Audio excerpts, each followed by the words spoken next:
Son dövrlərdə ölkə səhiyyəsində tibbi təhsili olmayan şəxslərin həkim kimi fəaliyyət göstərməsi ilə bağlı iddialar yenidən gündəmə gəlib. Müxtəlif vaxtlarda belə hallara dair məlumatlar yayılsa da, ictimai narahatlıqların davam etdiyi bildirilir.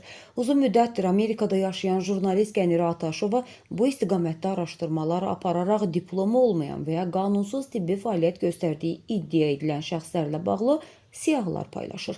Jurnalist bu dəfə Gülsüm Əliyev adlı şəxslə bağlı iddialar irəli sürüb.